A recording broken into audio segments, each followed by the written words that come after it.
বিসমিল্লাহির রহমানির রহিম। আমরা এখন দেখব ইম্পারেটিভ সেন্টেন্সের প্যাসিভ ভয়েসগুলি। এখন প্রথম কথা হচ্ছে ইম্পারেটিভ সেন্টেন্সটা কি। ইম্পারেটিভ সেন্টেন্স হচ্ছে আদেশ, উপদেশ, অনুরোধ, নিষেধ। ইম্পারেটিভ সেন্টেন্সের স্ট্রাকচার নিয়ে আমি একটু বলে নিই যে ইম্পারেটিভ সেন্টেন্সের শুরুতে থাকে হচ্ছে ভার্ব, এরপরে হচ্ছে এক্সটেনশন, ভার্ব প্লাস এক্সটেনশন, এটা হচ্ছে মূল থিওরি।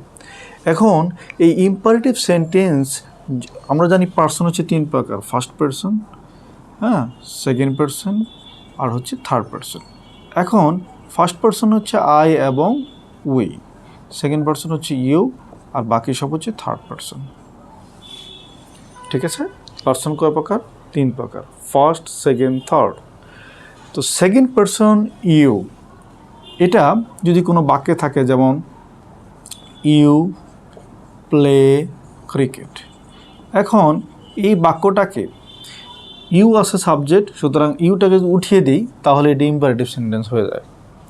তাহলে প্লে ক্রিকেট, তার মানে সাবজেক্ট যদি সেকেন্ড পার্সন হয় তাহলে এটা উঠিয়ে দিলেই এটা ইম্পারেটিভ সেন্টেন্স হয়ে গেল। যদি সাবজেক্ট ফার্স্ট অথবা থার্ড পার্সন হয় তাহলে ইম্পারেটিভ সেন্টেন্সের স্ট্রাকচার হবে কীরকম, যেমন আই প্লে ক্রিকেট, এই বাক্যের ইম্পারেটিভ সেন্টেন্স হবে শুরুতে বসবে লেট, এরপরে হচ্ছে সাবজেক্টের অবজেক্টিভ রূপ, সাবজেক্টের অবজেক্টিভ রূপ। তাহলে অবজেক্টিভ রূপ কি? আয়ের অবজেক্টিভ হচ্ছে মে, ঠিক আছে, লেট মে। এরপরে যা আছে তাই, মানে ভার্বের মূল ফর্ম বসবে, প্লে ক্রিকেট। ঠিক এরকম হি গোস টু স্কুল। এখন এটাকে ইম্পারেটিভ করতে গেলে কি করব? শুরুতে লেট, এটার অবজেক্টিভ রূপ হিম, এরপর হচ্ছে মূল ফর্মটা বসবে, ভার্বের মূল form, go, let him go to school. তার মানে আমরা দেখতে পারলাম ইম্পারেটিভ সেন্টেন্সের স্ট্রাকচারটা কীরকম। এখন আমরা দেখব যে এই ইম্পারেটিভ সেন্টেন্সের ভয়েসটা আমরা কিভাবে করব।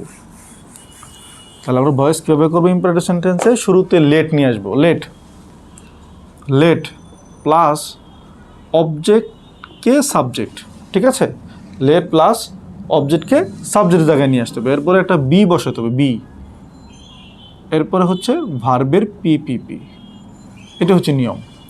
তাহলে আমরা শুরুতে দেখব হচ্ছে লেট বসাবো, অবজেক্টকে সাবজেক্ট করব, বি বসাবো, ভার্বের পাস্ট পার্টিসিপল ফর্ম বসাবো। সেই নিয়ম অনুযায়ী যদি আমরা করি, এখানে শুরুতে আছে কি ডু দ্য ওয়ার্ক, তাহলে আমরা এটা কী করব?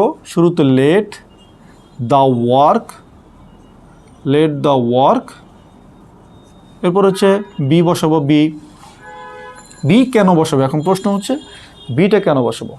বি হচ্ছে আমরা জানি auxiliary verb am, is, are, was, were, এটার মূল ফর্মটা হচ্ছে বি, আর লেটের পরে আমরা জানি ভার্বের মূল ফর্ম বসে, সুতরাং অক্সিলারি ভার্বের মূল ফর্মটা হচ্ছে বি, সেই জন্য আমরা বি বসাবো। এরপরে ভার্বের পাস্ট পার্টিসিপল ফর্ম, ডু এর পাস্ট পার্টিসিপল কোনটা? ডান। এখন পোস্ট দ্য লেটার নাও, এটা কী হবে তাহলে? ঠিক একই রকম, let the letter be posted, ঠিক আছে। পরের এক্সাম্পলটা দেখি, ডোন্ট ডু ইট।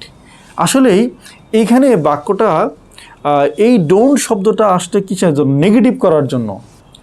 তাহলে এই যে ডোন্ট ডু ইট, এইখানে এই ডোন্ট শব্দটা আসছে কিসের জন্য? নেগেটিভ করার জন্য। মূল ভাবটা হচ্ছে কি ডু।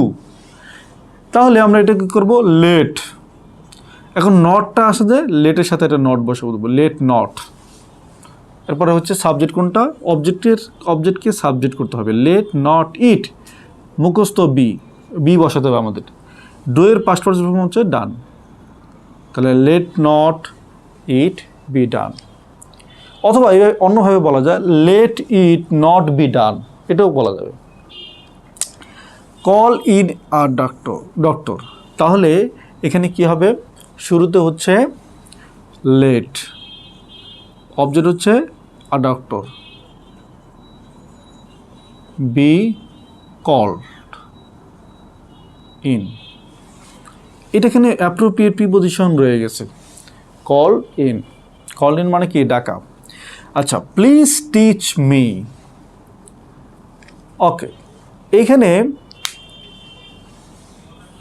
আমরা দেখতেছি যে এখানে যদি শব্দটা মিটাকে বাদ দিয়ে দিই, প্লিজ টিচ, এরকম যদি হতো, এখানে একটু ব্যতিক্রম মনে হচ্ছে না?